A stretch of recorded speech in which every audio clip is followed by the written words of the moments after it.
do that. My bad, y'all. I had some difficulties. Anyway, I was standing right here, and my dad was standing up there. You know, like I said, he was tall. And he was shaving. And he was like shaving his head in the mirror. And a little kid standing right down there like that. And I was like, Dad, why you just won't let all your hair grow out? When you say a kid was stupid slow, like, that was me, y'all. That was me. I was the blonde in my family. Like, it just didn't make sense to me. I don't understand. So then I was like, oh, it caught me at the last. I was standing up for a good little minute, too, y'all. I was standing up for a little, I gotta clean this mirror.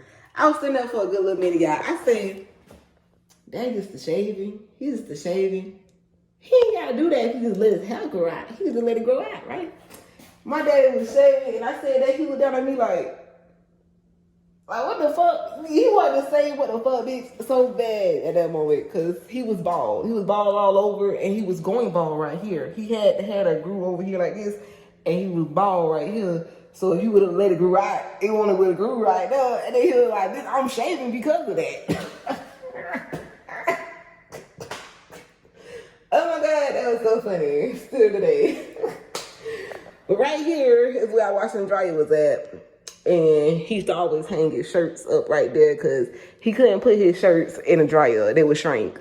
And no matter how much they would shrink, it would be too small for him. Because my daddy was tall, bigger. I will show you guys a picture of him at the end of this video.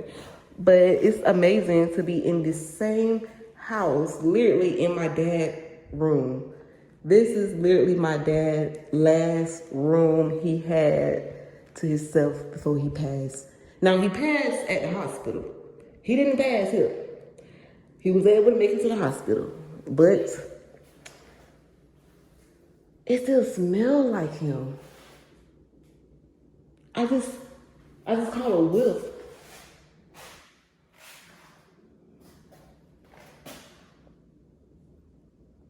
Oh my bad, y'all.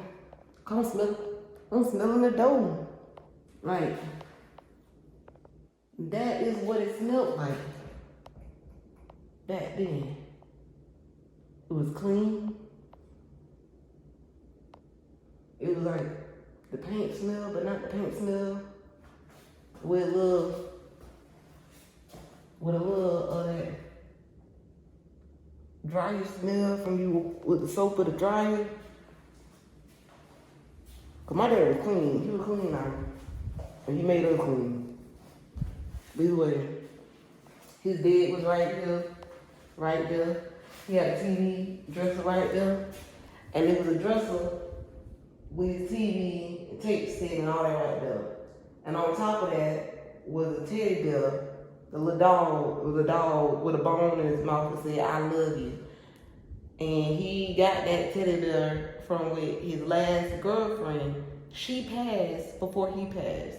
She passed on Valentine's Day a year before he passed.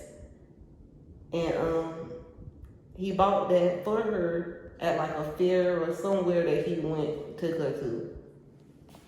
He got that from the place for her. So he kept that teddy bear. And the day I had to come back here to collect all my stuff and to clean up the house, last words my dad told me before he died was, I'm sick right now, I'm in this hospital, and they ain't gonna let me leave. They trying to put me under this medicine, and I ain't gonna be able to talk to you right. I ain't gonna be able to talk to you. It's gonna be a long time before I'm gonna be able to talk to you. But just know I love you, and I need you and your grandma to go out there to that house and clean them dishes in the sink. Yeah, I need to clean up in the, cause I left a lot of dishes in the sink. And I came after hearing all the bad news. I would sleep at my mama's house. Well, the way she was saying, anyway. I would sleep, but I heard the conversation of my grandma Ann, which is my Auntie Treese and Uncle Robert mom. She was in her room, and I heard her answer the phone. I heard the phone ring in my sleep, and I heard her answer it. And I heard her say, "Oh, no, no, hold on, no, hold on." And she got up and came to my mom's room, and she was like, "Via, get up, Via." She tried to do it low, like a low voice, so I couldn't hear or nothing. But she didn't know how to do it, but she just had to get it off her chest and pass the message. And when I was sleeping in the bed with my eyes closed, I heard her tell him, like, "Come get the phone. Tyrone didn't make it. He didn't make it. Tyrone died." Or something like that. And I didn't want to hear it. I knew it was coming, but I didn't want to hear it. Jump up out the bed, and I'm like, no, no, no. I just go running. I go right past my grandma and my mom really just waking up. So she like don't know what to do, what's going on. She's sitting on the edge of her bed like, what? Looking at the phone, hearing the phone, put the phone there. My grandma Ann tried to grab me, and I just run past her like, no. And my Uncle Robert was coming out the kitchen, and he grabbed me. He just grabbed me and held me really tight. And I just didn't want nothing. But to be here in his own, cause the physical, the material, none of that matters. But my dad always had the passion for me and any other child he would have had. Cause I got a sister, Jazz, and he told me that was my sister. Even if her mama didn't want to admit to it, he looked at Jazz. He knew from the time, and he knew all the way, added up, however their conversations went. He knew Jazz lived, and he was gonna take care of her and want the best for her. Want to give her, me, any one of the kids he accepted. Because my oldest brother carried my dad's last name. My dad signed the birth certificate for my oldest brother, knowing the situation and everything, fully took him in and took in my youngest brother. He bought all of us. He did for all of us. He cared for all of us. He treated us like we all was his kids. But either way, there's so much I could speak on. The feelings I get from being in his house, in his old room, knowing his body actually was in here and came through his door. And so many other places I've been to, even me riding down the road, I feel like, oh my God, this is the road my dad would drive it on. He had to come down the same road. But this hit different. This hit so different. We had a big screen TV on this wall, black suede couches, a 2-piece set, long couch this way, the short couch this way.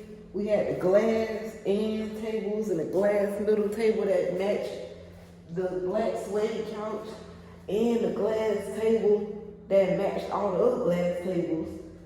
Where it set the big screen TV on, and right there was a computer desk with the computer until my dad sit there. He sat right there and told me how even your own family will lie to you. And when I asked him, do he think Granddaddy LB was his real daddy? He ain't never had closure for that. He ain't never. His daddy was named LB, and I said my granddaddy LB. But he was named after a man named, what's his name? I'm about to say Evie. I forgot my own dad's name because he named after the guy. Evie Gus is the guy he's named after. My dad's name is Evie Tyrone Hill.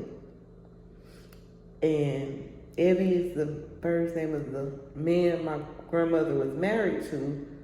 But she's told him, my grandma had 2 kids, my Uncle Larry and my dad. My Uncle Larry was just like my granddaddy LB, which is Uncle Larry dad.